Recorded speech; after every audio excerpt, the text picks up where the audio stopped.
Good evening and welcome, everyone. We're so glad you're joining us this evening. We'll give everyone a few moments to trickle in. Okay, so we're so glad you're joining us this evening for AI for Efficiency, Work Smarter, Save Time, and Reduce Stress. My name is Julianne Randolph, and I am the Small Business Librarian here at the San Francisco Public Library. I work in our Business Science and Technology Center here at the main library. Whether you're feeling overwhelmed by your workload, you're just curious about AI, or looking for practical ways to be more efficient, you're in the right place. Today, we're going to explore how artificial intelligence can become your personal assistant for everyday tasks. We are grateful for our presenter today, Deborah Darris, for sharing her time and expertise. I will start off by sharing the San Francisco Public Library's land acknowledgement.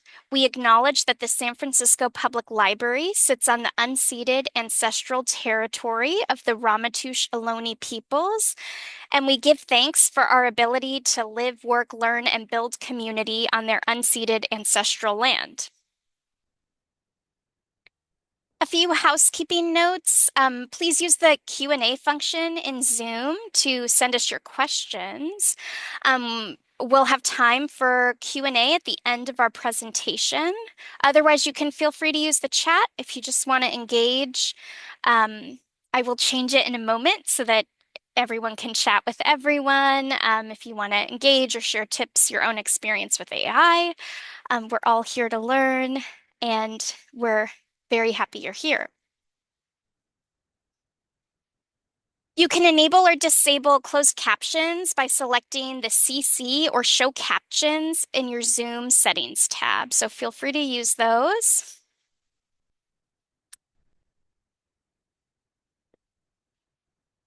Okay, now I'm excited to share that this program is part of our One City, One Book initiative for fall 2025. So this year, San Francisco is reading The Worlds I See by Dr. Fei Li, a fascinating exploration of curiosity, discovery, and the dawn of AI. It's a perfect companion to what we're discussing tonight, offering a deeper look at how AI came to be and where it might take us in the future. I highly recommend picking up a copy after today's session.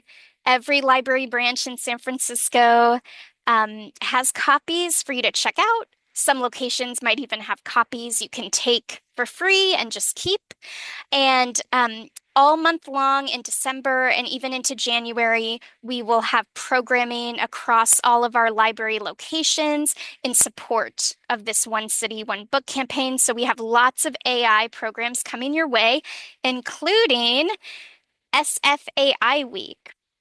So, SFAI Week is a citywide event hosted by the San Francisco Public Library and the Emerging Technologies Division of the city. It brings together city leadership, staff, technologists, and residents to explore how AI can improve government and strengthen our community. I know this is a lot of events to look at, and this isn't even all of them.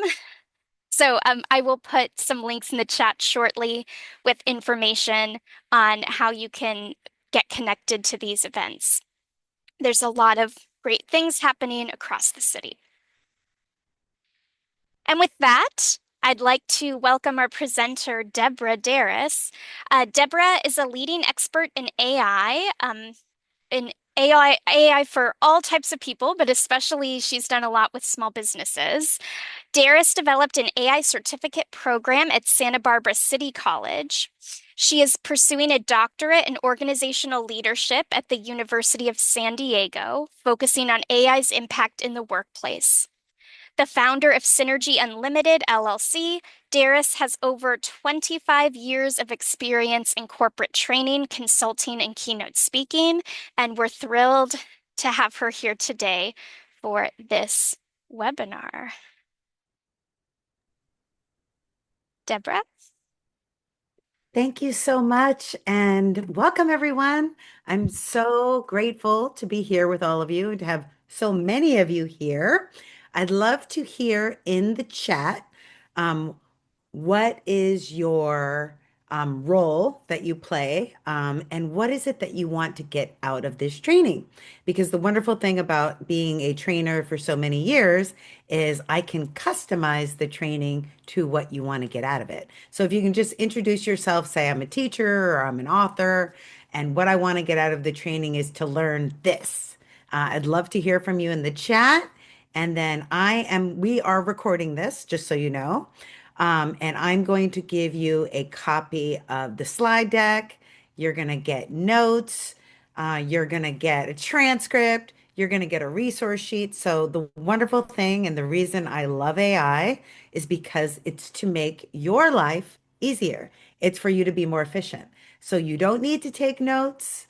All you need to do is turn off all the distractions, mute anything that's going on. Tell your kids and your partner you'll be right there, your dog to chill for a second. We're going to get into some time saving tools, not just time saving, stress saving tools. So I'm going to just peruse the chat and see, okay, tax preparer. Yeah, the IRS just sent me something today. Preschool teacher. Oh, that's wonderful. That was my first teaching position, teaching preschool. That's so awesome. You're an author. Okay, how you can use AI safely. Yes, I love it. Not lose control.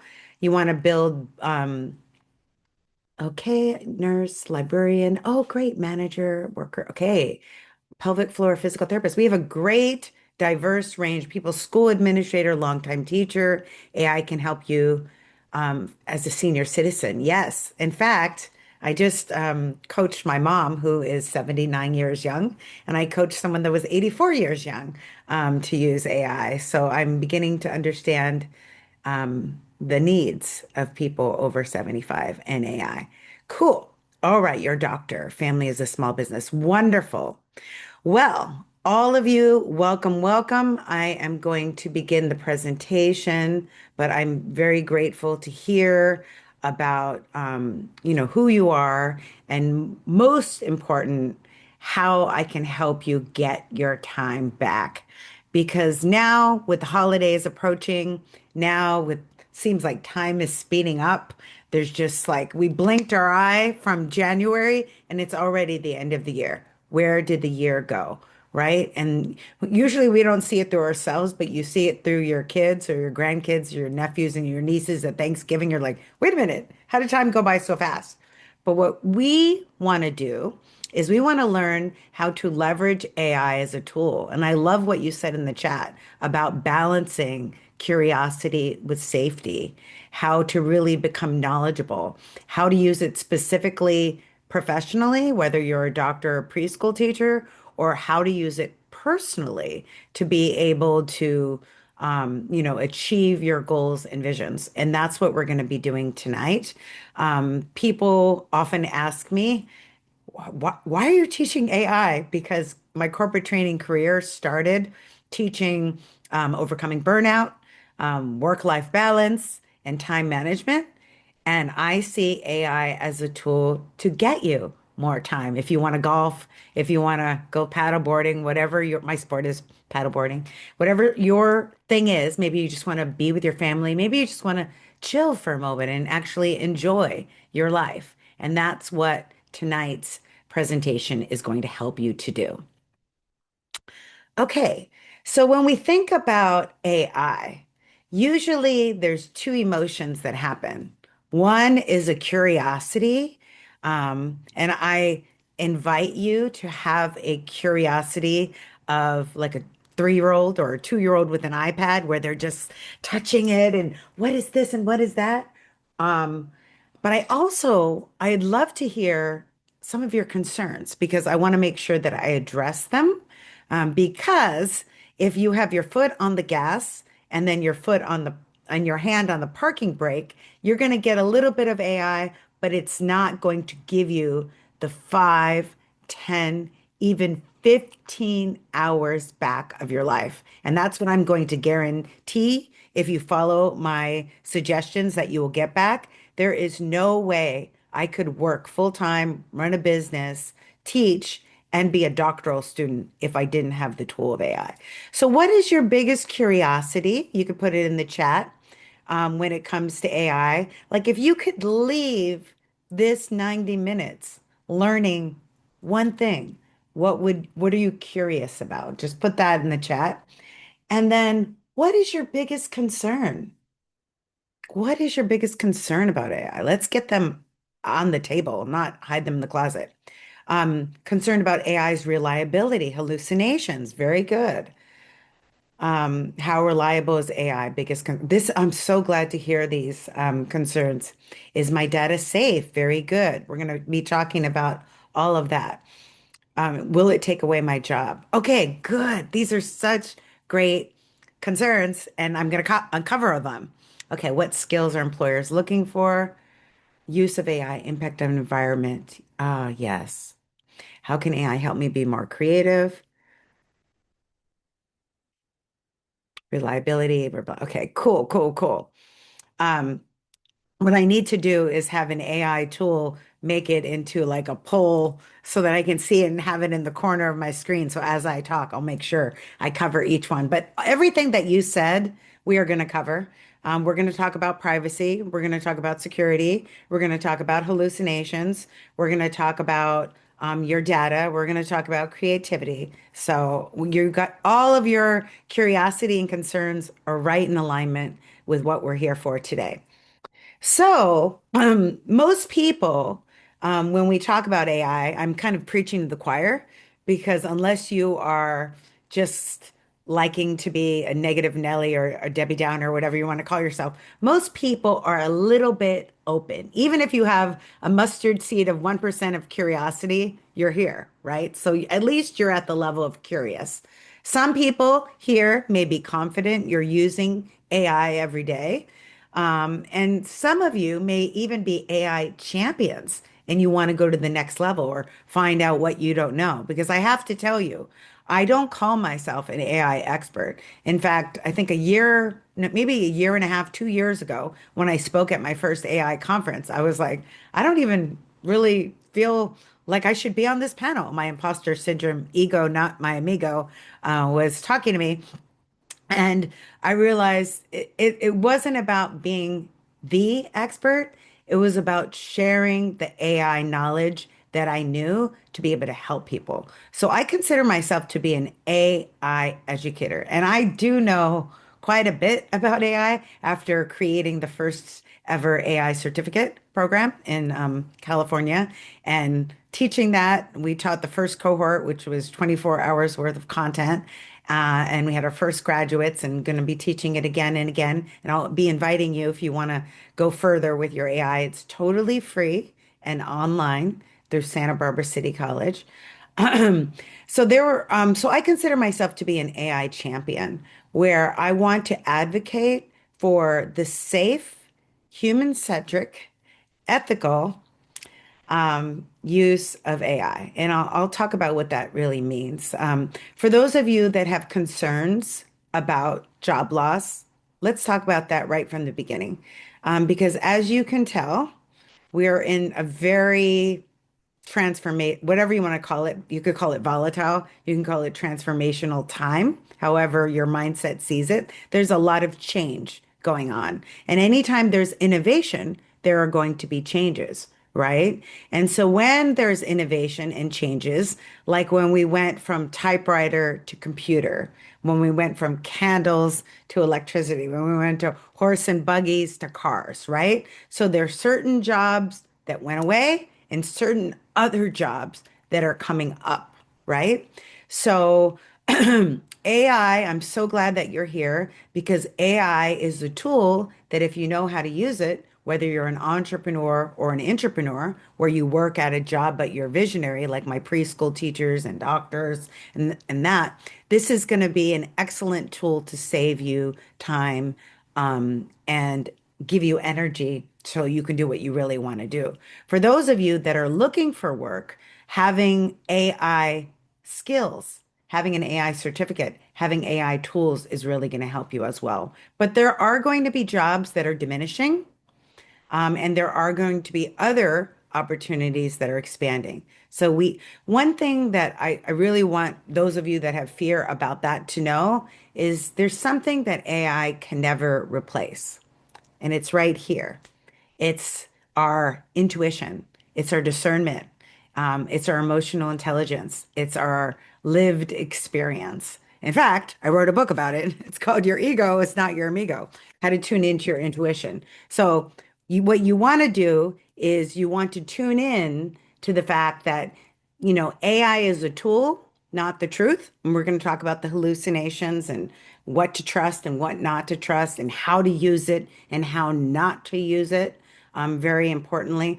But when you understand that you are the driver of AI and AI is like the car, right? But you have control of the wheel and ultimately you're driving it, unless you're turning it over to agents and you're letting them drive. But right now, what we're talking about tonight is generative AI, and you are the driver.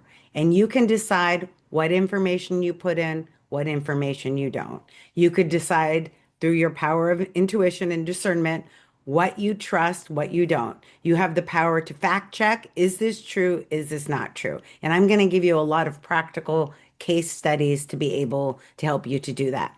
Um, just some what was I going to say? Housekeeping. We are going to go through a lot of content in a short amount of time. So, what I am going to do is I am going to go slide, and then I'll pause and take some questions just to see if you're tracking with me. But don't put your questions into the chat because we have 87 people and they'll get lost. So just hold any questions that you may have. Maybe write them down on a piece of paper so you don't lose them. And then when I pause, and you'll know I pause because I'll be like this. This is pausing. Then I can see the chat. But when I'm presenting, I'm going to have the chat off. So I don't want you to lose out on your question. Okay? Does that sound good? All right. But we will take lots of questions because I love your questions. And I may not have every answer. And if I don't, I will make sure to get it to you.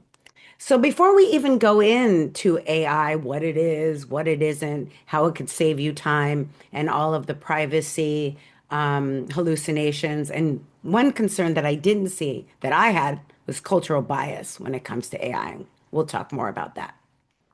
But we want to have a growth mindset, right? The key to leverage AI and to allow it to serve us as a tool to grow and expand wherever we are in our career is to have the mindset. I don't know if you ever read the book Mindset by Carol Dweck. I love that book. I'm sure it's at the library. You can check it out. It's such a great book. But it's basically a growth mindset is that you have the capacity to learn anything. It's not like some people are born technologically inclined and some people aren't. And when we look at the generations, the reason the younger generations have an easier time learning technology and AI is because they were given iPads in their cribs before they were 2 years old. They had a website or a YouTube channel. They're on TikTok by the time they're 6 years old. I remember coaching a client on her TikTok. She picked up her phone and she saw her 6 year old or 7 year old or something had a TikTok. I was like, oh my goodness, right? So it's not that some people are better at technology and some people are worse. It's some people have more exposure to it.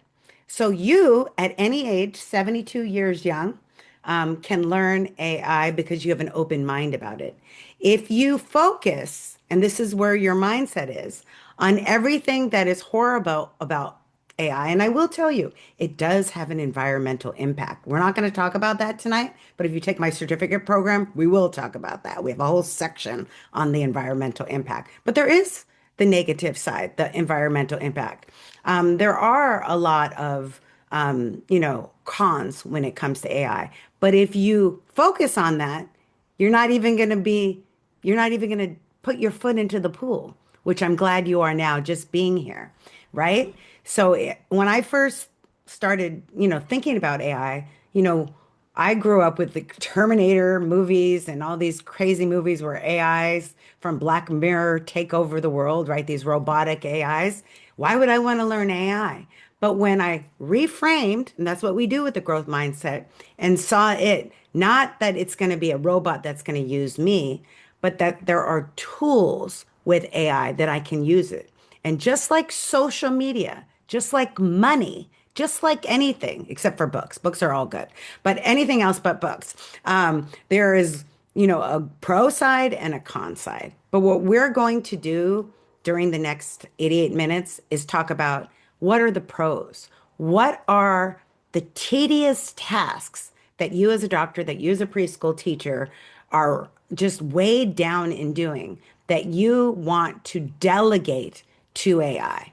And what I encourage you to do is have a post-it note. This is really high tech. Have a post-it note above wherever you're working and say, um, let go list, AI.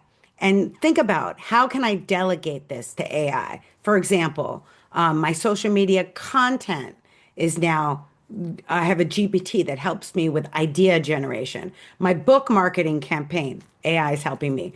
Designing the cover of my book, AI helped me with. Doing the app for my book, I vibe coded AI helped me with. So think about all the things. And I have to tell you, there are so many things that AI does for me today that I didn't even have the concept or even the possibility thought in my head that that AI could do it for me, right? So what I say to myself every day is AI surprise and delight me.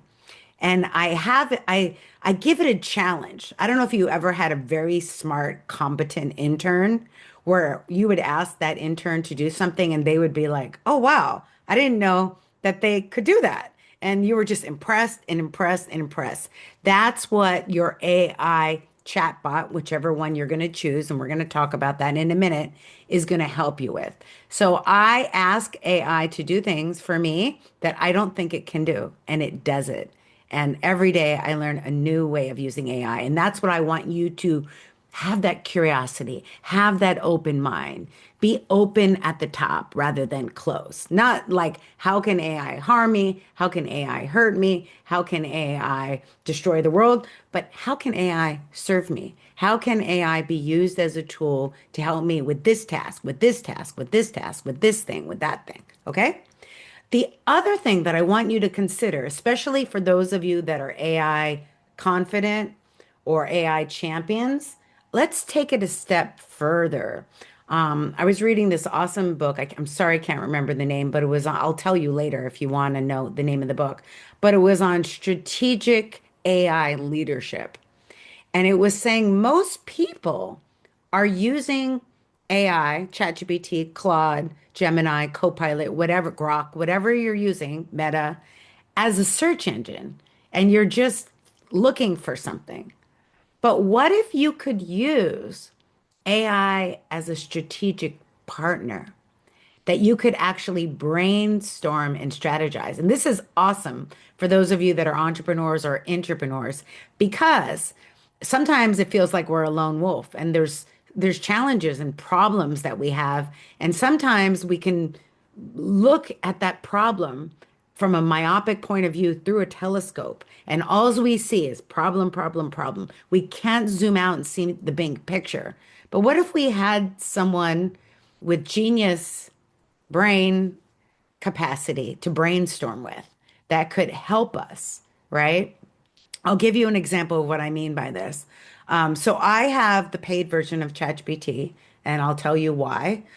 Because it's just stronger brain power, right? And it does so many more things, and I'll show you why later. But I was asking it, I'm going to school. I'm a full-time entrepreneur, full-time doctoral student. What can I do to leverage my time and energy?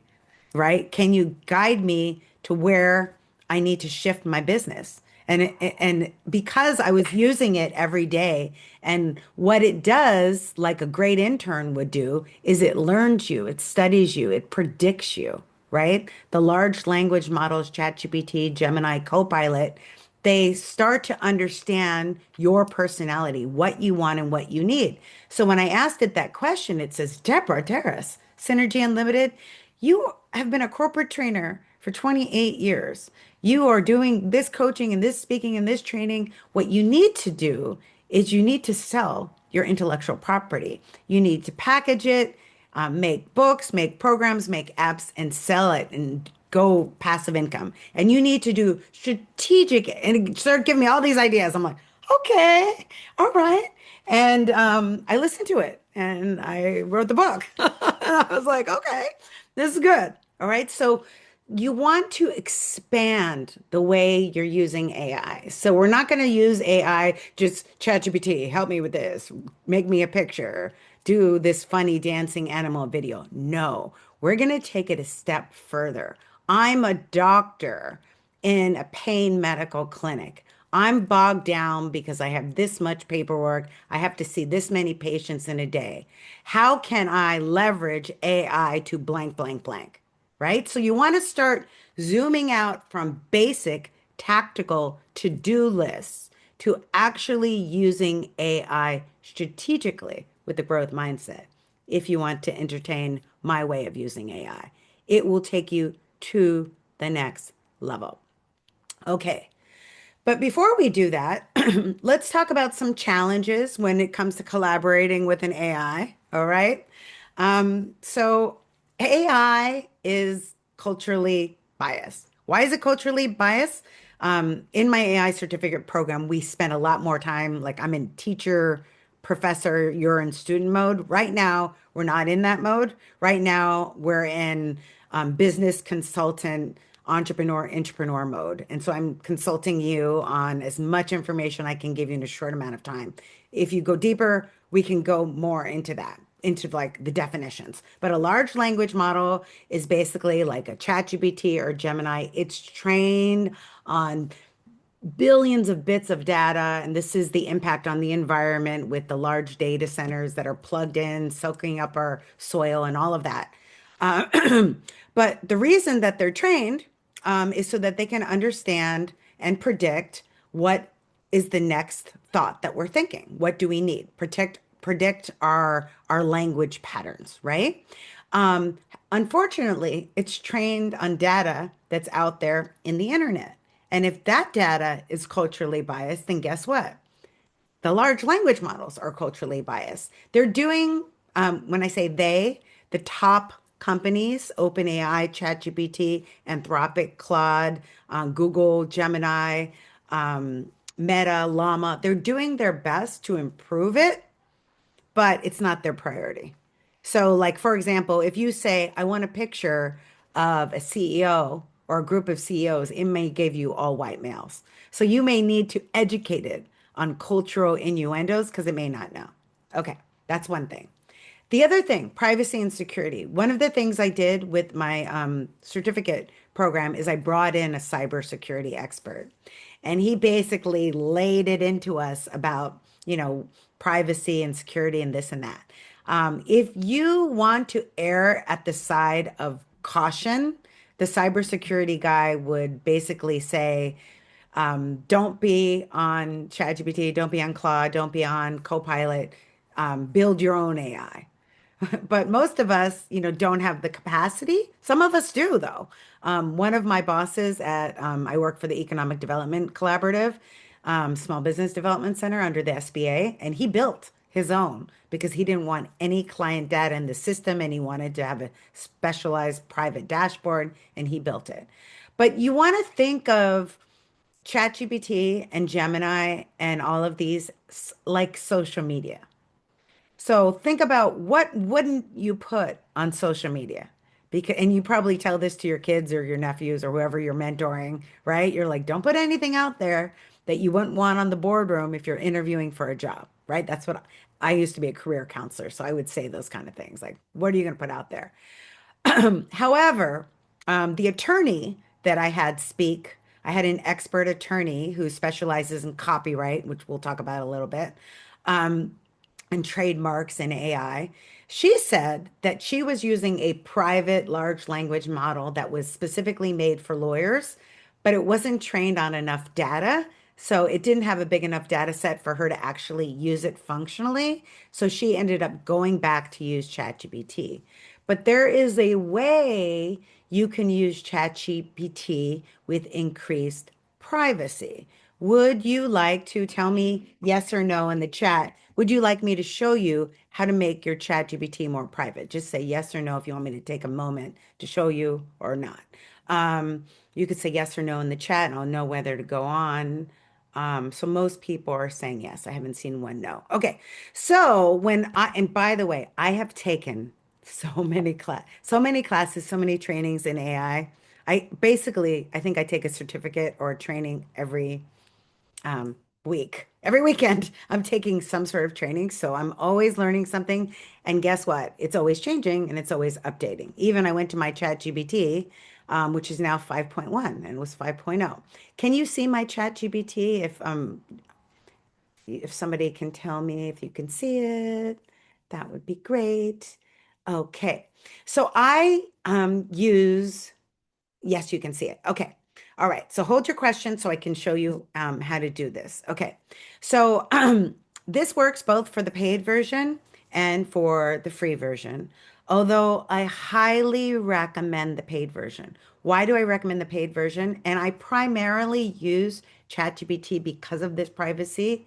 As of now, I do want to let you know that every week Anthropic, owner of Claude, OpenAI, owner of ChatGPT, Google, Grok, Elon Musk, they're all in a race to make your life easier, to make everything more efficient for you to work less and live more. Okay. Think of AI as a tool for you to work less and live more. Okay. So one week, one will be better and one will not be better. But in my 2 years of using a large language model on a daily, 3 times a day basis, the one that is the most helpful to me is this one, ChatGPT. Um, ChatGPT is like having a team of 20 to 30 employees that all have PhDs in different expert specialties. And they're all working for you. And whatever you want 24/7. The free version of ChatGPT is like having an intern, but they're still in high school. And so you have to do a lot of training and it's almost like you want to just do it yourself rather than spending all that time going back and forth. This is why I stopped using Copilot and Gemini. I do use Claude and I'll tell you when and how as we go through the presentation. But I love ChatGPT because it remembers me. Claude is just starting to do that. But I love that I don't have to keep reminding it. Okay, so here I am at my name, and this will be your name in the corner. Okay, free version, paid version, you'll still have this. Okay, I'm going to show you two things while we're here. I'm going to show you a private cessation button, and then I'm going to show you a customization button. Okay. So here we are, and you'll see your name here, and you'll see settings. So the first thing that you want to do, and my attorney does this, is you want to go to data controls. And do you see where it says, you don't have to do this on yours right now because I don't want you to get distracted, but just watch me for a second. We are recording this. You are going to get a transcript, notes, everything. See where it says improve the model for everyone? This is automatically set to on. And we want to go to here and toggle it off. Why do we want it off? Don't we want to make the world a better place? I know we do in San Francisco. We like to help people and have everyone to have everything. However, what this means in tech speak is it means that we are going to train off your data. And I'm sure you know Mark Benioff of Salesforce. So I attended, Tony Robbins had like a 3-day AI strategy boot camp, and I went to it, and Mark Benioff was talking about how he uses AI and how he's going to incorporate it into Salesforce and the cloud's going to be even better and all the ways he used it to help him plan his business. And he says at the end of the year, he asked certain questions to plan his business strategy. If you want those questions, let me know. I'll give them to you. I wrote them down in a GPT. I can send them to Julianne. Anyway, Mark Benioff was saying that he was able to discern his unique selling proposition and his competitive edge over the competition because all of his competitors had put their stuff in ChatGPT and they didn't turn this off. So he had access to all their information. And so he was able to really have the edge over everyone else. So we want to have this off, right? So you just turn it off and then you click done and you don't have to do that ever again. You do it once. If you're anal and you want to go back and check to make sure it's still off, you can. But here's the other rule of thumb, and this is very important, especially for anyone that's over 70. I was training my mom, who's 79. She started her speech therapy business at 72. And at 79, she's wanting to learn more about technology and AI to take her business to the next level. And I'm like, when are you going to retire, Mom? She's like, maybe when I'm 84, I might slow down. I'm like, okay. She's like, I'm never going to retire. Okay. So first thing I told to my mom, and I'm telling all of you, is do not put any personal information. Don't put your phone number. Well, don't put your address. Don't put your social security number. Don't put your credit cards. Don't put your financial information. Don't put your bank statements. Do not use ChatGPT for medical questions. It is not a doctor. Go to a doctor, right? I'm sure the doctor on the call here can, or on the Zoom here can agree with me, right? So it's not gonna, I mean, it's like going to Google MD, it's gonna tell you all these things, and ultimately you should trust a professional, okay? Because as some of you mentioned in the chat, um, um, all of these large language models hallucinate. That means every once in a while they will simply make stuff up. I will tell you that Sam Altman really did his due diligence to reduce the percentage of hallucinations in the 5.1 paid version. So you will get far less hallucinations when you're on the paid version. I'm not trying to sell you ChatGPT. I don't get any money. I'm just saying you'll get less hallucinations on that. And if you really want to have even less hallucinations, Perplexity is also a great tool that you can use for this. Okay, but I love ChatGPT, and you're going to find the chatbot you love, whether you love or the large language model you love. Maybe you love Gemini. Maybe you love Copilot because you're a Microsoft person. Maybe you love Llama because you're deep into cybersecurity. Maybe you love the one you made, right? So whatever you love, just lean into it, use that one. Okay, so for the data controls, we turn this off. Now, the second thing I do, because if you're going to be using ChatGPT strategically, like I'm hoping you will, to really help you save time, and if you're an entrepreneur, make lots more money, triple your income at least have one or two companies because you'll be able to, because you'll have the capacity, because you're going to have a whole team. Okay. But you don't want your AI to sound like AI, right? It's like for those of you, I don't have any Botox, so you can see my wrinkles. But for those people that do Botox, they don't want to have Botox that looks like Botox, right? You want it to look natural. I don't know why I gave that example. But you want your chat GPT to sound like you. So one of the things that I did to personalize my chat GPT is I gave it custom instructions. See where it says personalization? And the other large language models are getting up to speed, but there's no one as good as ChatGPT for the privacy, for the memory, and for the personalization. And that's why I use it. One of a million reasons. I have 20 more reasons, but those are some of the reasons. So I said, write like a human, keep it professional, don't use dashes. It's still using dashes. It's not listening to me on that. Be clear, direct. It tends to write overly professional. So I have it write conversational. And here's my suggestion. Everything I say is a complete suggestion, and you can take it or leave it, right? Okay. So my suggestion is that you use AI as a tool. It's like the fire. I was a brownie, not a Girl Scout, but a brownie. And we used to get badges for starting fires in the wilderness, right? So we want to use AI to start the fire of our creativity, to help us start writing the email, to help us start writing the essay, the proposal, the grant, whatever it is, right? To help us start writing the business plan. But ultimately, we want to use our superpower, which is right here, our intuition, our power of discernment. There is no AI that has your life experiences, your um, the challenges that you've overcome. There's so many things that you have that AI could not possibly teach because it's not going to go through adversity and learn to overcome it, right? So you have that. So you're going to ultimately be the one that's going to put the polish.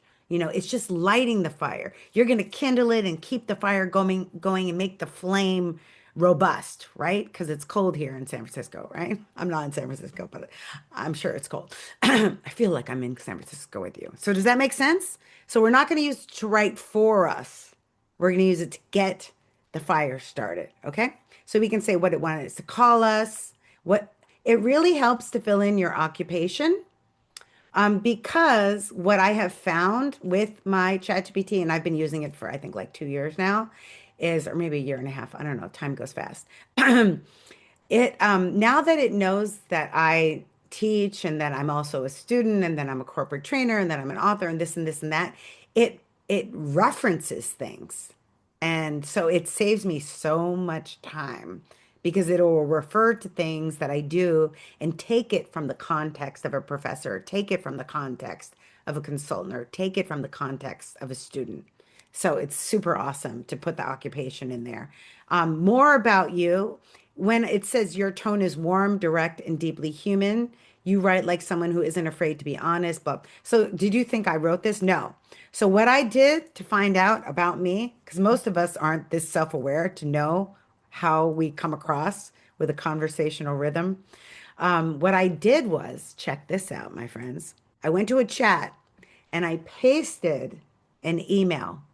I pasted a LinkedIn post and I said, describe my conversational tone so that I can use it to personalize my ChatGPT. And once I put samples, it gave me back and I was like, that's on. No, that's off. No, it's not quite that. It's this. And then all along the way, just like you would with a person you hired or with an intern, if you don't give your staff, your intern feedback, they're not going to improve. If you just let them keep making mistakes, same thing like with the dog, right? If you don't train it, hey, we don't bark like that. We are quiet, right? Then it learns. Same thing with ChatGPT. When we say, I don't use that word magic. It kept saying magic. I'm like, I like never use the word magic. Please remove that from your vocabulary. Use the word synergy, use the word collaboration, use the word. So you need to correct it. But once you correct it, like now, it absolutely can write just like me.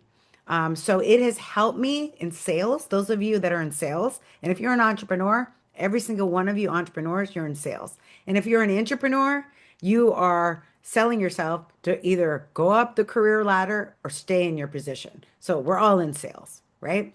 And so it has helped me so much because I'm able to write emails where the subject lines get opened. And I was able to get quite a huge contract. It was like unbelievable, this contract. And I was able to complete the contract in a fraction of the time that I would have normally did because the emails that I was writing was converting such a high rate of sales that it was almost effortless. I almost felt bad. I'm like, oh gosh, I'm billing for this, but I'm only doing this amount of work. But that's the future. That's the whole gift of AI. There's the curse of AI with environment and people, young people overusing it and not using their problem solving and discernment. And we can talk about that later and solve that issue later, but which we will, by the way, because I'm a professor. So I really care about young people and education, and I'm on committees to help with that. But you see? Cool. Okay, so I'm going to take a pause because I can see raving questions. I'm going to take a pause before we go on and start learning more tools. But I just wanted to show you why I like ChatGPT as my main large language model. And you can type your questions in the chat. We're going to just take like a few minutes of questions and then we'll move on. Oh, Cecile has a great question. Okay, so what are hallucinations? Hallucinations are literally when AI makes something up. So, like, I was having AI help me because for a moment I thought I wanted to work for Anthropic, the one that created Claude. So fun fact, Dario Amodei was one of the co-founders with Elon Musk and Sam Altman of ChatGPT. And he left because he didn't like the progress that they were going. He thought that it was too fast and it wasn't really taking into account safety. And so Dario created constitutional AI and made Anthropic very rigorous when it comes to, that's why a lot of entrepreneurs like to use it for sales copy and web copy, and a lot of lawyers like to use it for letters because it's very stringent when it comes to rules, right? Because it uses constitutional AI. But all AI hallucinates, so they'll make stuff up. So I was working on a resume because I thought, oh, this position working for, I would have had to move to Seattle, so it didn't work out. But anyway, I was applying for it and I was having AI help me with updating my resume. And they like added somewhere that I went to school that I didn't go to school and a degree that I didn't have. I'm like, that's a hallucination. And this is why we want to use AI to start the fire. But who's driving the car of AI? We are. And ultimately, when you're driving the car, it is your name that's on the email. It is your name that's on whatever goes out. So you need to fact check and make sure that everything is correct. And what AI is doing now, especially ChatGPT, I think they got sued by the New York Times, is they are now citing their source so you can go and check. So if it says this was written from this article, I'll click on this article and just glance and double check. And part of that too, I'm a researcher, getting my doctorate, so I have to do that. Um, okay, so many good questions. So I may not get to every question, but I'm going to get to as many as I can. Could you summarize strengths of each model? What is each one most useful for? Anna, that's such a great question. Yes, let's talk about that. Okay, what a great question. Sorry, I'm sweating. I get excited when I talk about technology and how it's going to save you time. Okay, so ChatGPT, and this is my opinion. Somebody might have a different opinion. This is my opinion. You could take it or leave it. My opinion from my experience, my lived experience. So my opinion is that for me, as a trainer and a professor and a consultant, ChatGPT, I use almost every day, well, every day, multiple times a day for multiple things. So I'll give you an example of how it works really well for me. I have a contract where I have to do sessions, coaching sessions, and I have to take notes on the session. And I used to only be able to see like 5 people in a day because each note would take me 30 minutes. I programmed ChatGPT without the names for confidentiality to be able to, I dictate a 60-second audio that summarize what happened and it formats the notes. And then I go in and then by hand put in the name. And then I'm able to do sessions that used to take me 30 minutes. And I've timed it like 75 seconds. Okay, so that's what I think. So ChatGPT is great for me for everyday tasks like that, writing emails, doing notes, many things, outlining essays, because I was able to get $15,000 in scholarship money for my doctorate from being able to write essays faster and easier and helping get grants for people that I work for too, as well. Okay, so what I love Claude for, so I recently had to do a proposal and I did the outline in ChatGPT, but what I did with Claude is I uploaded what the requirements were for the proposal. I gave them the draft that ChatGPT gave me, and then it totally corrected it and it was like, your numbers are completely wrong on your budget. And this is the marketing. Like they took it like what Claude did for me could potentially lead to like a whole other stream of income. And the proposal was so robust that I was able to get the meeting where a lot of people didn't get the meeting. So, and I know it's because Claude is so great at that kind of thing.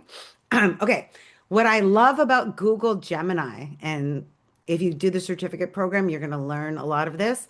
So, Gemini, Google has the storybook feature where you could write a storybook. And like for the preschool teacher that's here, It's like you could customize a storybook every week on each student. I did one on my dog called Davino Goes to College, and then he started a business, and it was just the cutest storybook. And it was so well done. Oh my God. The other thing I love about Google Gemini is Nano Banana, which I teach in my graphics course. You could literally have a picture of you at Thanksgiving, and you look so great, your face, but you were wearing like casual outfit. You could switch it out, put yourself in a suit, and save yourself from getting headshots. And there's a million different, not a million, maybe I don't know how many. I don't want to say a million. There are so many ways as entrepreneurs that you can use Nano Banana. Say you have an idea for a product, but it's not developed yet, and you just want to have a visual. So when you go to do your pitch, you have something that can be seen. You can create scenes where you have the product and do a whole photo shoot and a whole pitch deck with Nano Banana. Okay, so that's what, so Google Gemini, Google has so many great programs. And by the way, I spoke at Google earlier this year, and that's how I really got into Google products because they wouldn't even let me get on Zoom. They wouldn't even let me use Canva or ChatGPT. We did everything. I actually facilitated a team building vision board workshop, and we used LabFX, which is an image creator by Google that's way better than ChatGPT's Dolly. Okay, that was such a good question. I don't know if I for research. So if I am wanting to do research for sales, and I did do this. So say I wanted to create a database because I want to start cold emailing target market clients. I would go to Perplexity and I would have them do research. And Perplexity now has its own search engine, which is Comet. But okay, I don't want to overwhelm people that are new. Hopefully, I'm not. Let's take a breath. Okay, so I was answering the question of Anna, the different models for different purposes, right? Um, if you are a Microsoft lover, I'm sure you're going to love Copilot. What's great about Copilot, especially if you're a beginner, is you almost don't need to prompt because it will prompt you for prompts. So for beginners, you may want to try Copilot. What frustrates me about Gemini is unlike ChatGPT, it doesn't remember. So like ChatGPT, because I did the personalization and the customization, it knows me. It knows I'm a professor. It knows I have a dog, Davino. It knows my dad lives down. It probably knows a little too much, to be honest with you, but that's my fault for putting too much in it. But yeah, ask the great. Oh, so Julianne says Denise asked a great question in the Q&A. Yes. Okay. Can I define generative AI?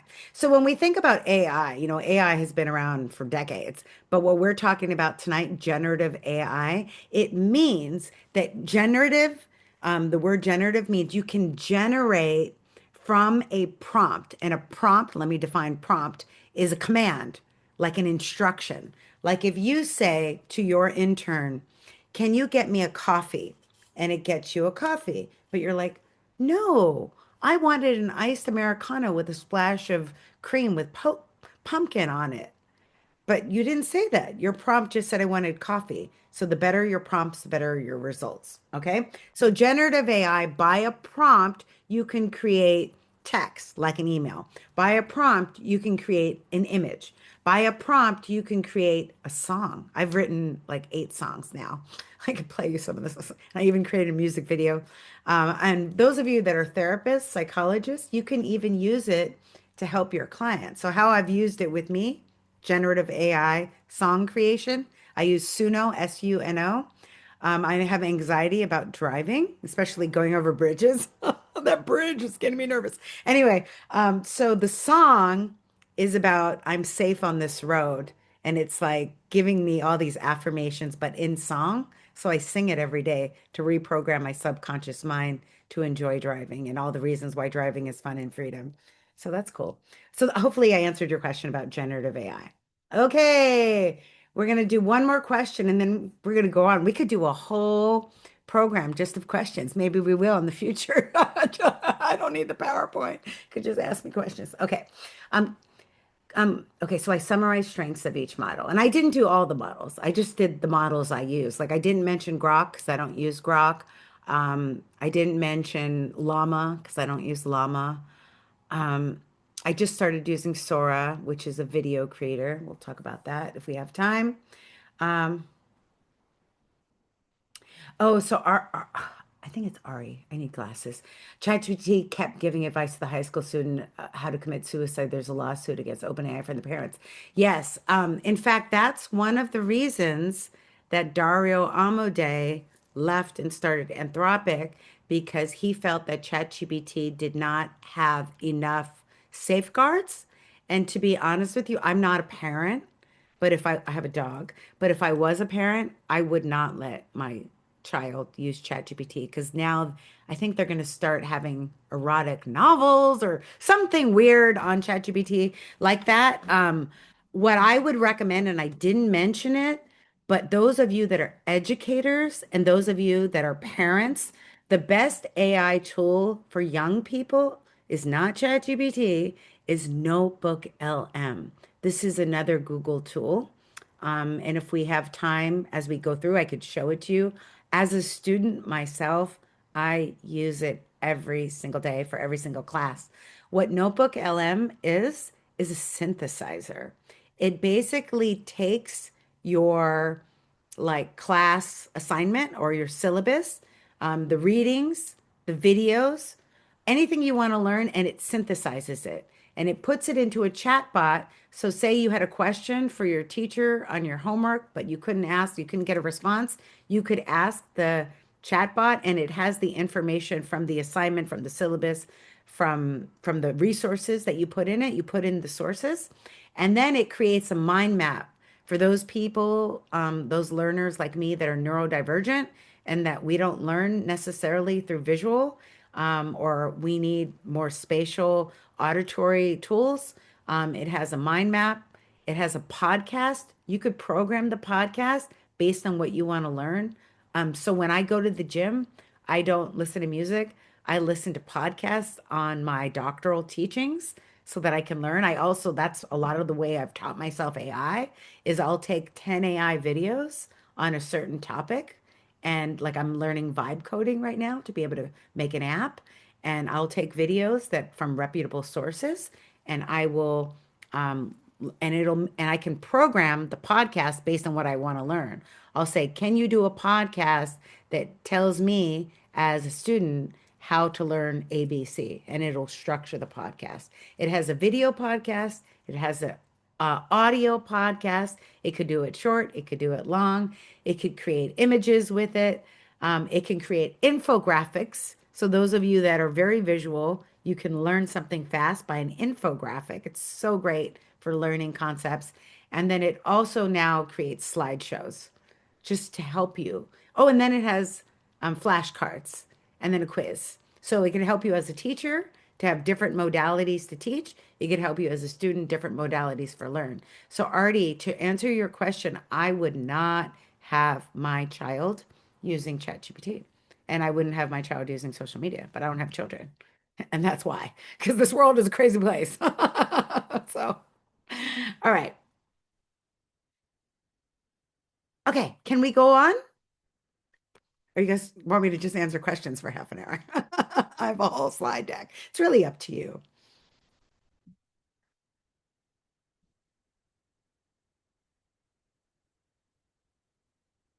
Okay.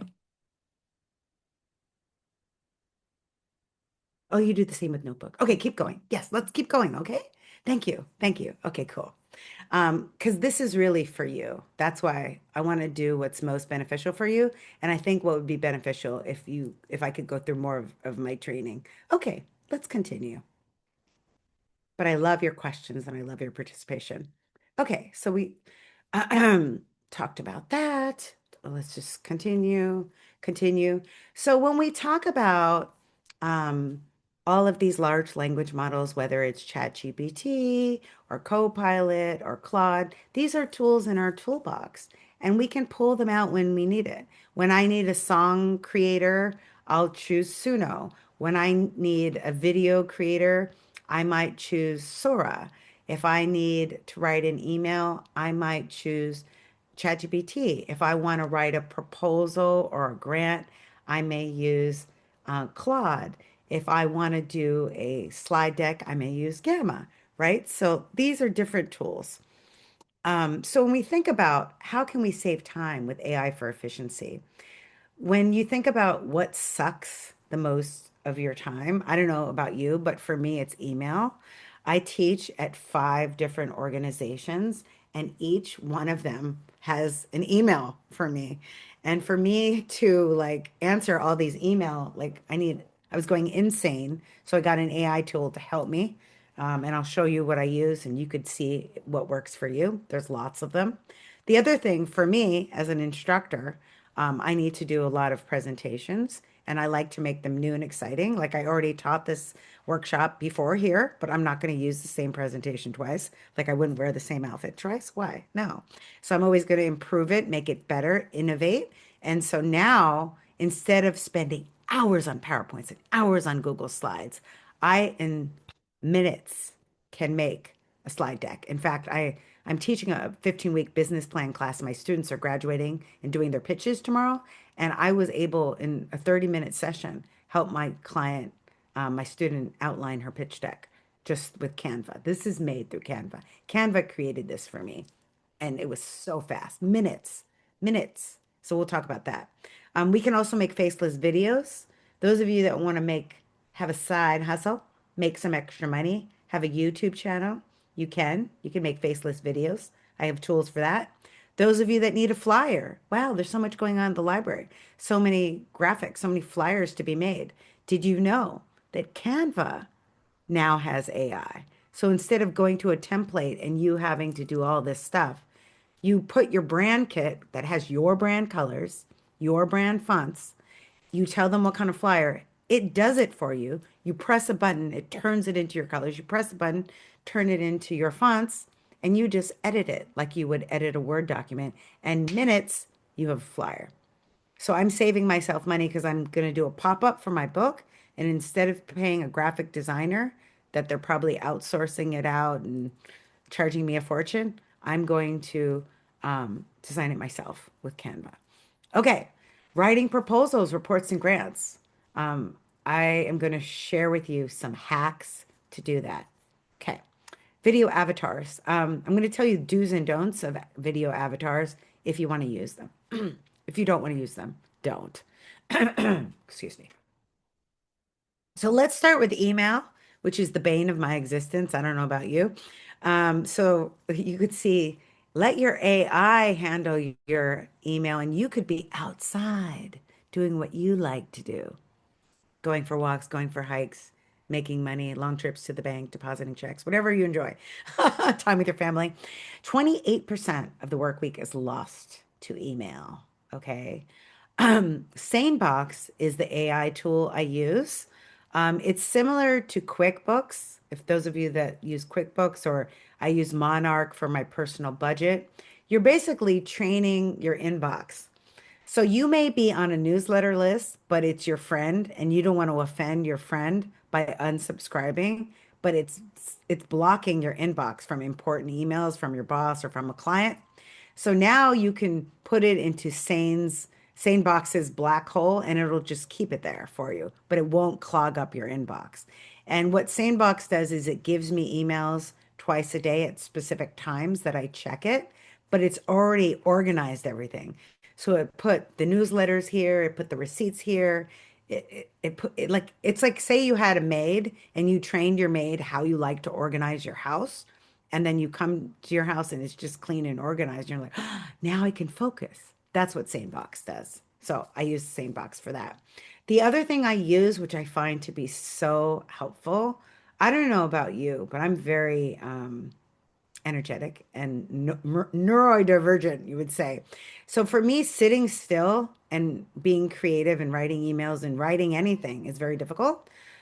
So I use an AI tool called Speechify, and it actually reads my emails to me while I'm walking my dog.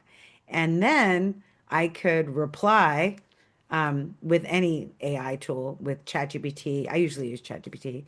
I can reply like in a little chat box. And by the time I'm done walking my dog in 22 minutes, I'll already have heard my emails and have written out drafts. and then I just put my little editing touches on it, and then I send them out. And because oftentimes I'll do my emailing during off times, I'll schedule them so that they go out when people are actually at their desk. So that's a cool tool as well. Gmail lets you schedule. Most email boxes let you schedule. The other thing that I had ChatGPT do, so ChatGPT has something called agent mode. So agentic AI is different than generative AI.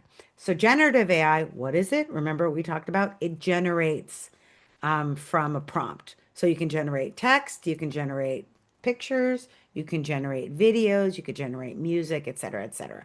But agentic AI actually does stuff for you. And some of us are not there yet. It's like the next level.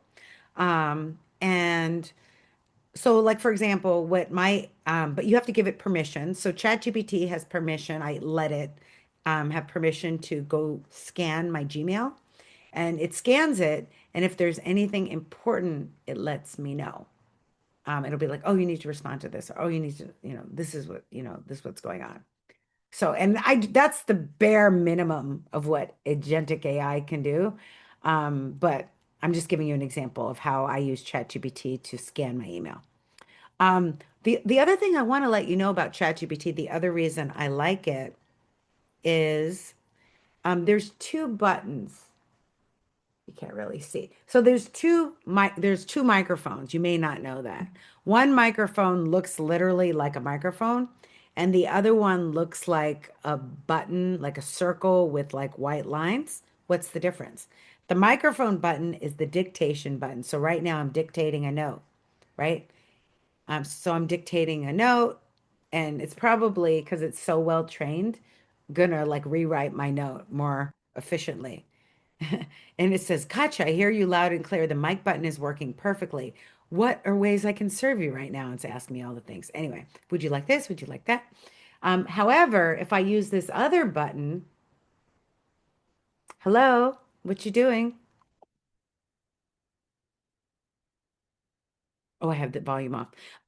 So if I use the other button, it's kind of like almost like a Siri or a Siri or whatever you call her, your Siri. Remember back in the day when you used to use Alexa and Siri? I don't know. I never used those tools, but it basically that's my brainstormer.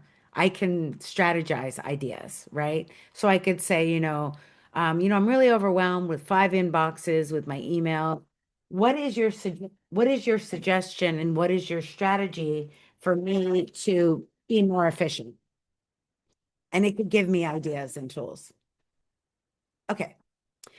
So, I mentioned to you before the other thing that AI can help you to do to be more efficient, especially those of you in, Silicon Valley. You may have a pitch you want to do and you want to do a deck.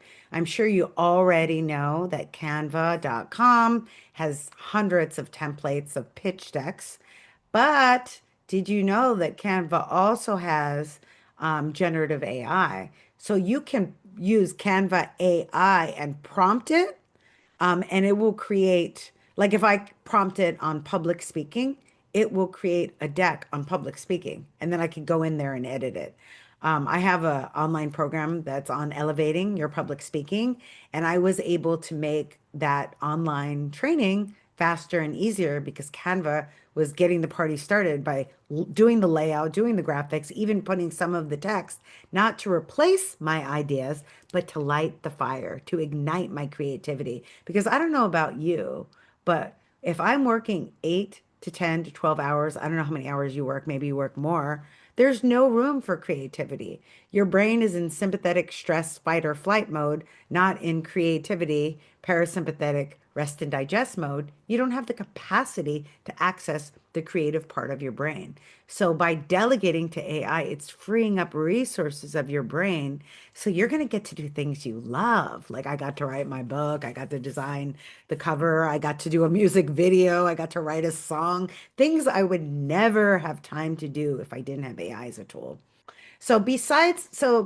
Okay, so let me tell you, so Canva's good because it has beautiful decks. However, what if you wanted all of your content that you had typed up on an outline to be in a deck? That's where I recommend Gamma.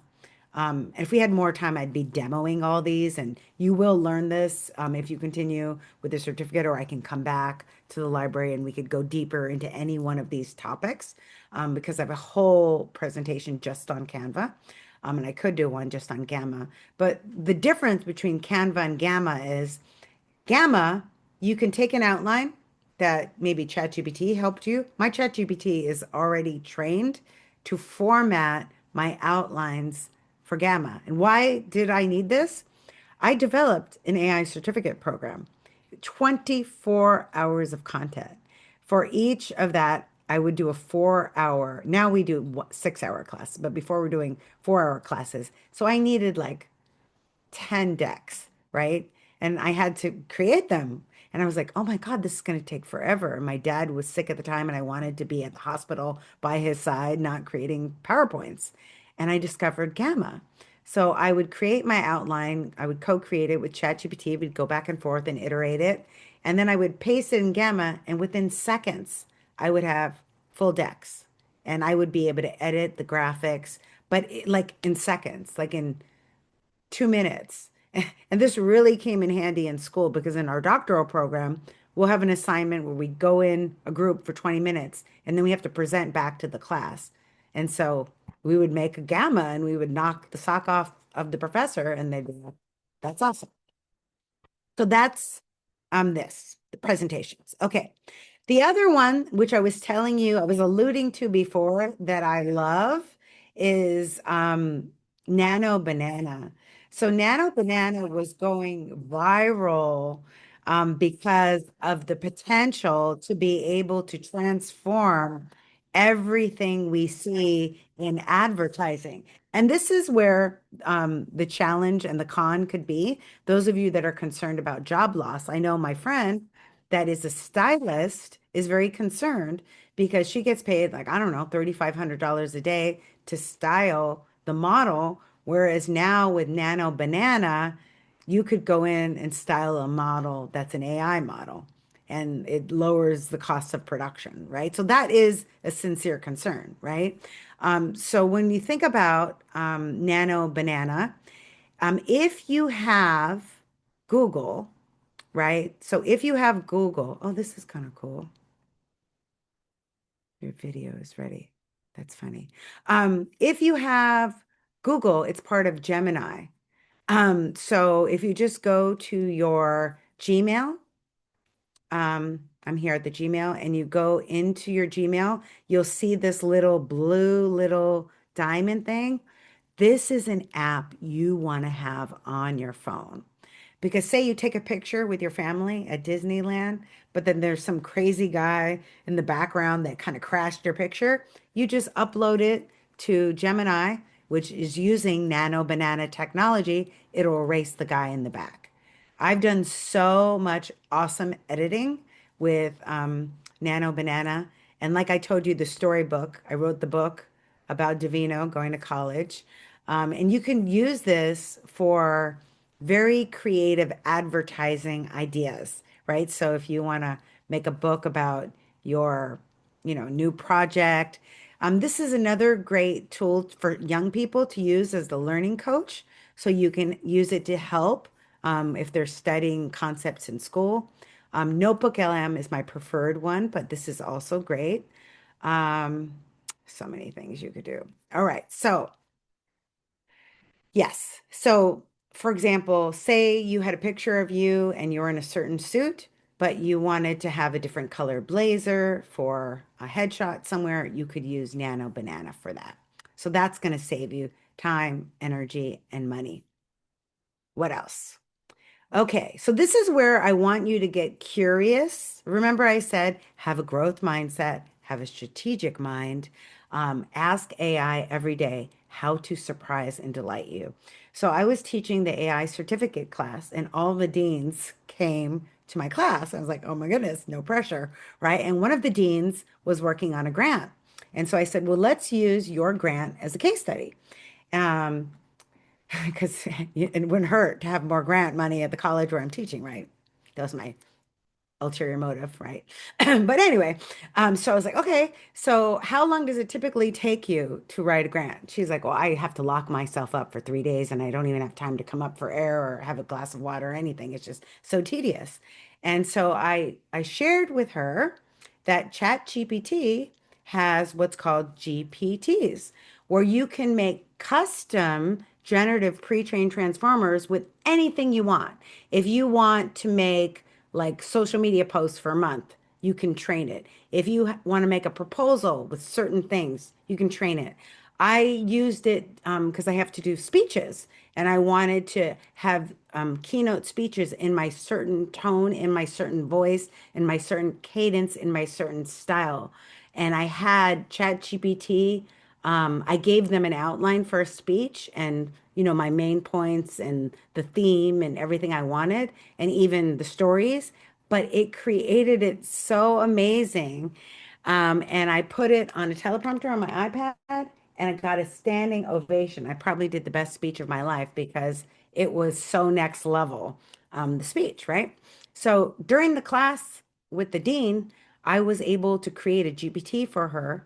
And within 20 minutes, she had the first draft of her grant that normally would take her 3 days because she was able to upload her past grant that got accepted, put in the new information, reformat it. So instead of having to recreate the wheel completely, she was able to speed up the process. Wow. How could you do that to get money? How could you do that? Like I was telling you, I was getting scholarships to get grants. Um, I'm working right now on getting funding for my next year's program because it's a 3-year program. How can you help with reports, right? Say you had to do reports, flyers, etc. Would you like me to show you what a GPT is? We have 15 minutes. Or would you like to ask more questions? Alan says yes. I think we should listen to Alan. Show it, show it, show it. Yes, yes, yes. Okay, let's do it. I figured you would, but I wanted to ask. It's really important. You are the boss of this class because this is for you. Okay, we're back at ChatGPT. If you notice here where it says GPTs and it says projects, so projects are something else, but GPTs. Okay. So, by the way, I had no idea how to make a GPT. I still have no idea how to vibe code, but by the end of this week, I will learn. But if you have a growth mindset and you're curious, you balance curiosity with caution, right? By not putting any private information, making sure you check for hallucinations and fact check, you can do anything, right? So I'm just curious. This was her grant right there. That's my proposal. This is a video builder. Um, so, for example, how I learned how to do this is I had ChatGPT teach me. I said, treat me like a third grader. I want to learn how to make custom GPTs. Look, this is how I learned how to make GPTs. I said, um, um,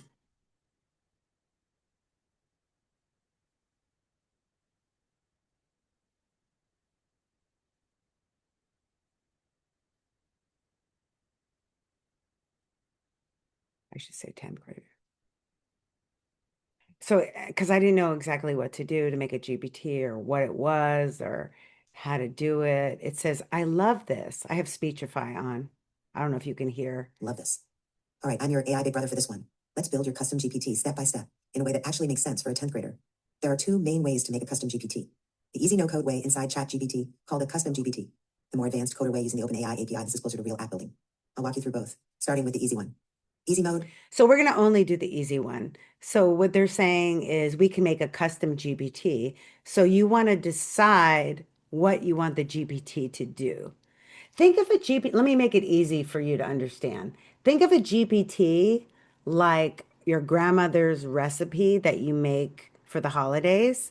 And it's like this casserole, like green beans and onions. And it's like what you're doing with the custom GPT is you're telling um, ChatGPT the ingredients of your grandmother's recipe so it knows how to make it every time exactly the same way you programmed it. that make sense? So it always tastes like grandma's recipe. Okay. So here I'll show you. I teach a class on how small businesses can get their small business online. It's a visibility, it's on marketing, and it's super cool. And one of the things we do the first week is they create their unique value propositions.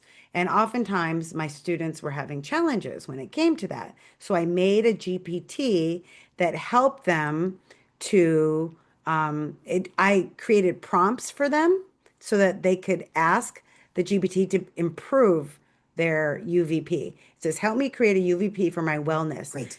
So what I Let's programmed, try this. remember, it's like a recipe. You tell them the ingredients. Oh, you need green beans, you need onions. So I put these questions in the instructions so that anytime they would want to make it, it would be really easy. So it says, so then basically all my students need to do is answer these 5 questions and it will give them options for their UVP. So let's just go into the GPT to explore so I can show you from scratch. Okay, so here we are where it says GPTs, and there are GPTs in here that Expedia made, that Canva made, that can help you so you don't need a travel agent. You can plan your own trip. Scholar AI I use all the time as a researcher because it helps me find articles on topics, right? But these are all these cool, you could lose 10 pounds without GLP-1. You could just use GPT to make you a food plan, but based on, all that. Anyway, so you can make a GPT. In fact, we should do that. So create a GPT, custom. So we went to create a GPT. Now we create plus. This is being recorded. Let's just do it for weight loss. I'm just saying that because some of us have eaten too much over the holidays. Weight loss hack. Okay. Um, how to lose weight. Okay. Um, so what will the GPT do? So remember, what will the recipe make? Okay. So it will evaluate height, weight, age, exercise to design a daily food plan with macros and workouts to lose a specific amount of body fat or gain muscle. I don't even know. I'm just making this up, right? Conversation starters. What is your goal? To lose weight, lose fat, I should say, or gain muscle. Um, or how can I help you? So this is like literally like you're designing your own personal app or your personal program, but you're not having to code. How can I help you get healthier? I like that. Or live longer, right? Whatever. Okay, and then you could next level, like say you did a DEXA scan and you know exactly your body fat composition, you could upload that. You could upload your resting heart rate if you wanted to. If you have done like a VO2 max, you could upload that. You could upload your statistics from your Aura ring and give it like more information. You don't have to. Um, and then it says no recommended model. Um, okay, so now I'm going to click configure. Okay, create new code, interpreter analysis. Okay, so, oh, it's blocking it with this K thing right here. Hold on. There's a black button in the corner that clicks create. And then you have the option where you could say only me. So if you only want to use it privately for you, or if you want to put it in the store, they used to pay to like have it in the store and like you can make money. I don't know if they're doing that anymore. Or anyone with the link. I'll say anyone with the link because I want to share this with you, of course. Okay, so let's save it. I made this real fast, so I didn't like analyze if it's working or not or anything. I didn't test it. Okay, so what is my goal? To lose fat or gain muscle? Okay, so then look, it's going to ask me these questions because it's going to want to get my TDEE. So if you were to go to a trainer, they would assess your TDEE, like It's, to understand your exercise level and this and that. So then I put my height, weight, age, activity level goal, and it'll give me like a whole food plan with the macros, give me a shopping list. It even gave me, because I did this before without the custom GPT, it even gave me a shopping list at Trader Joe's because it knows I go there with my budget because it knows my budget for shopping. So the more you use, so can you get curious to how you might be able to use this? To how the different GBTs you could make.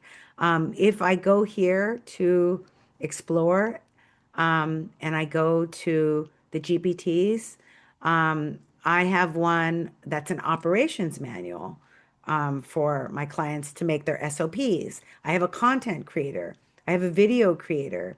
I have a UVP creator. I have a proposal creator. I have a grant creator.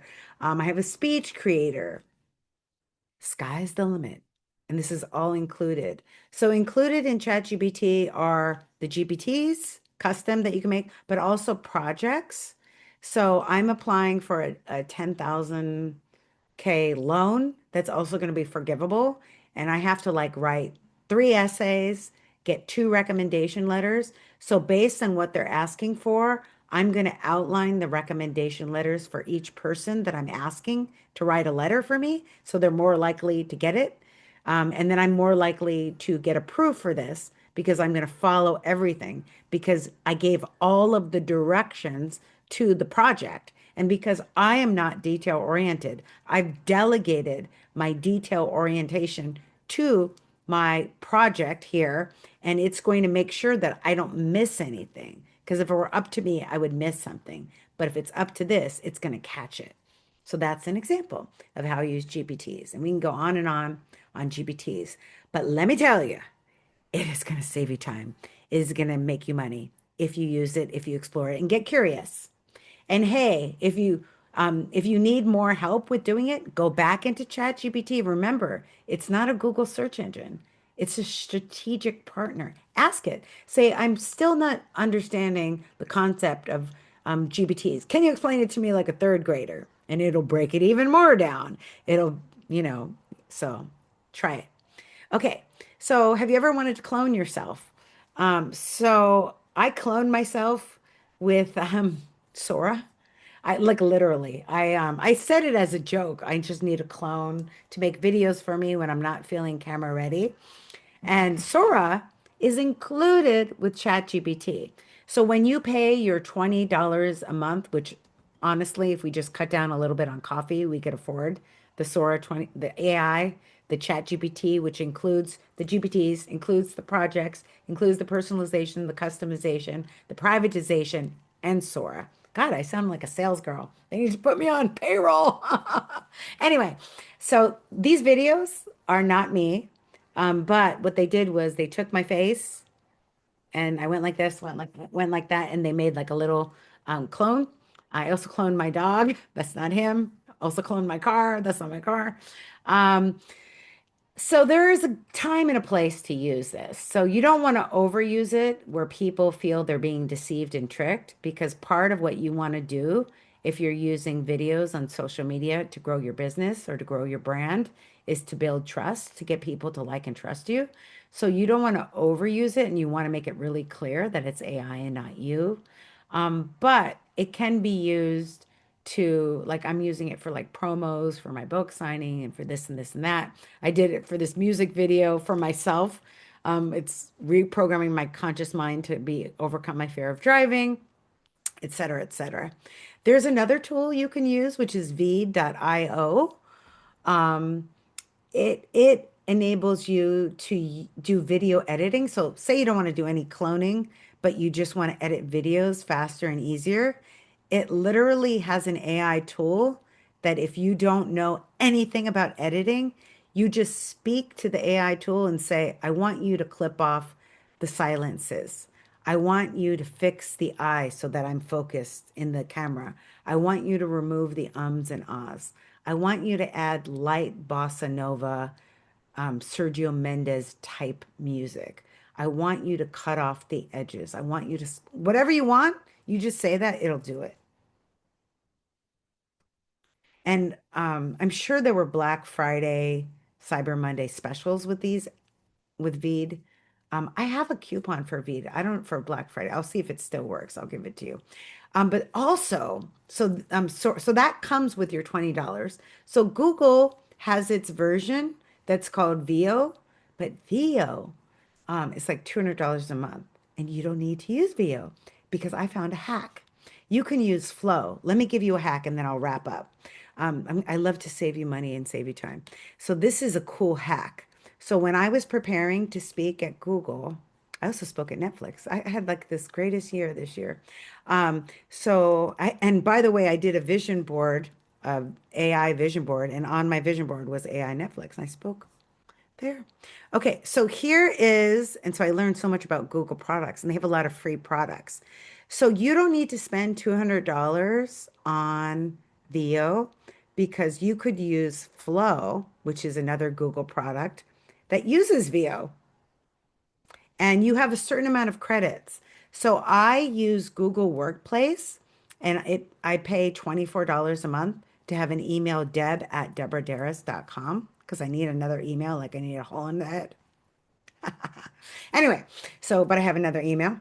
And because I use Workspace, it includes credits with Gemini, it includes credits with Flow, it includes credits with Google Notebook, which you don't need because Google Notebook's free, but includes just extra stuff. So if you want to create with Flow like videos, this is why the movie industry here in Los Angeles, or I'm not in Los Angeles, I'm in Ventura, that's why they went on strike because the videos were such cinematic quality that it was like, crazy. So now they have Nano Banana Pro, there's Flow TV where there's actually channels like you could go to a channel. Is this crazy? Like say you want to watch videos on dogs or you want to watch videos on this. So now they have AI TV channels. If you just want to watch passengers and all these videos are made with Flow and it's not expensive like VO. But you have limited use, but it's a way to get your feet wet. Huh. Okay. I think speaking of feet wet, I think I am at my time. So let me just close this out. So that's VO. VO is the expensive one. Flow is the no cost one. But you could explore. You don't need any of these things. The only thing that you may need is the text, the chat GPT and some of these other things. Maybe you don't need proposals. Maybe you don't need grants. Maybe you just want to start with one tool. And that's what I would do. Like my dad gave me a toolbox with all these tools. I'm not going to use all 50 tools at the same time. I'm going to pick the hammer, the screwdriver. The future of AI is going to be collaborative AI. So it's not, um, you know, it's the humans that are taking the lead, and that's what I'm a proponent of.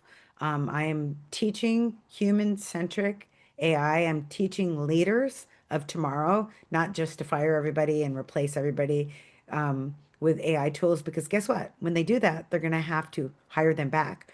I had a company that billed me $850. They have no customer service. They outsource everything and I'm going to cancel. And they're going to lose a lot of business because they just put everything to AI.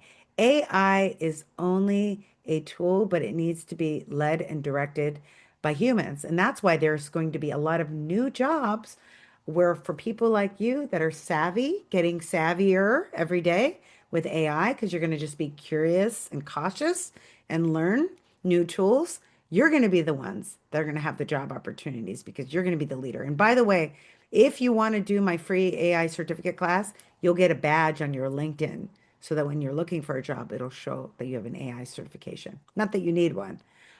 Okay, so this toolkit that I have for you also has a survey. If you wouldn't mind giving me a survey feedback, it'll take you about 90 seconds. The code is 1111, and then you'll get a download of the toolkit, which is like a 10-page document.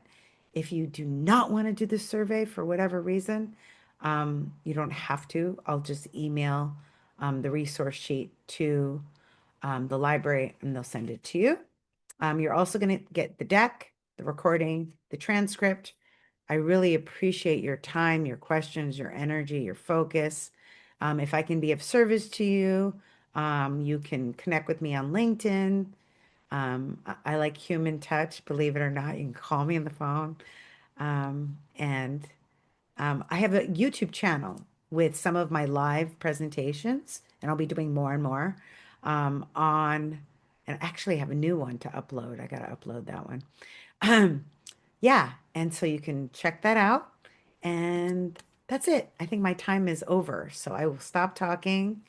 If you want to do the survey, would appreciate it. Download the resource kit and anything else you want to say before I stop talking. Julianne? Thank you so much, Deborah. You're amazing. I hope you feel the love in the chat. There's lots of love, lots of people interested in your certificate course. So also any info you can send me about that. I'm happy to Okay, share good. out the link too. Um, I really encourage you all to take Deborah's survey, give her some feedback. A few people said they can't click on the slides. You'll be able to click on the slides tomorrow when we send you the deck. And we'll send everyone the deck and the recording. Um, the library also has a super short survey that will pop up when this presentation closes. Should just take probably another 90 seconds. If you give us some feedback, we hope to have Deborah back in the future, and we also hope to find out what would you like to learn about AI. I know it's a big, big topic. Um, Deborah, if I can just ask you one quick question that was in Yes, the of chat course. that I thought was interesting, and it's sort of a question I have too. Can you clarify when you would just post a question into Chat GPT versus when you would create your own GPT and use that? So, for example, if I just wanted to say, okay, um, like I want to lose weight, what's the best way? I would put that into ChatGPT regular chat. But if I was a personal trainer and I wanted a system to be able to create custom diet plans and exercise programs for my clients, that GPT would save me so much time because I could send them that one little link and it would ask them all the questions to be able to customize a diet plan. You want me to give you another example on that?